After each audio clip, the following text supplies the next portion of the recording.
Et bonjour, je suis le professeur Anne-Esther Jomuel, je suis pédiatre néonate au départ et vraiment très engagée depuis un certain nombre d'années dans la transmission du VIH de la mère à l'enfant.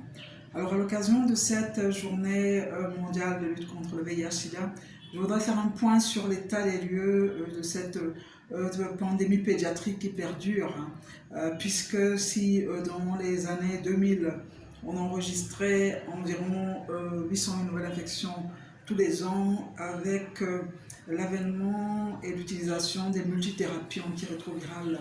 On a vu ces chiffres décroître et comme vous le savez, depuis quelques années, toutes les femmes ne sont plus, aucune femme n'est plus sous monothérapie pendant la grossesse, mais toutes bien sous multithérapie combinée avec en plus l'avènement du traitement pour tous. On s'attendrait alors à éradiquer complètement ces infections pédiatriques.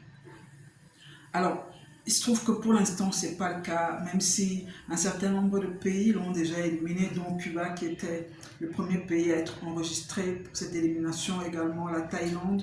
Mais en Afrique subsaharienne, où nous sommes quand même de gros pourvoyeurs, nous n'avons pas encore de telles données.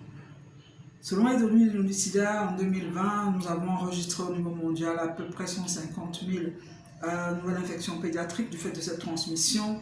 Et encore une fois, ces infections sont évitables. Elles étaient évitables et pour cause. Parmi ces cas d'infection, environ 65 000 étaient dus au fait que la femme n'a pas pu, enceinte, être détectée séropositive. Donc elle a échappé au testing, donc le premier 95, j'ai envie de dire. Elle a échappé au testing en tant que femme enceinte, en tant que femme en âge de procréer. Et elle a donc conduit une grossesse du début à la fin sans être diagnostiquée infectée, ce qui est encore anormal et nous devons tout faire pour traquer les femmes dans le système de soins prénatal à tous les niveaux et éventuellement même les retester en fin de grossesse si elles sont négatives. 65 000 femmes qui ont donc, parce qu'elles n'étaient pas détectées, n'ont pas pu bénéficier de traitement antirétroviral. Au-delà de ça, nous avons ces femmes qui sont entrées dans le système de soins pour CPN, suivi, qui étaient testées négatives, mais qui malheureusement ont été contaminées pendant la grossesse ou pendant l'allaitement. Ces femmes à haut risque, car cette contamination pendant la grossesse ou pendant l'allaitement, du fait d'une charge virale élevée, est pourvoyeuse d'une forte contamination d'infections pédiatriques. Ces femmes, nous disons aujourd'hui, parce qu'elles ont des partenaires à haut risque, parce qu'elles ont ce sont des femmes à haut risque, sont éligibles à la PrEP, encore appelée Pre-Exposure Prophylaxis. Donc elles sont éligibles à cela pour empêcher ces contaminations qui sont évitables. Au-delà de cela, nous avons environ 38 000 femmes. Après ces 35 000 contaminées pendant la grossesse ou l'allaitement, nous avons 38 000 femmes qui ont, elles, malheureusement, échappé au système de soins. Étant sous antirétroviraux, elles n'ont pas pu être capturées en rétention dans le système de soins et elles ont à un moment donné de leur parcours interrompu le traitement antirétroviral. Ces femmes sont responsables d'environ 38 000 infections pédiatriques et là encore, il s'agit d'interpeller le système de soins pour qu'il puisse faire une rétention au moins jusqu'à 24 mois, jusqu'à la fin de la période d'allaitement.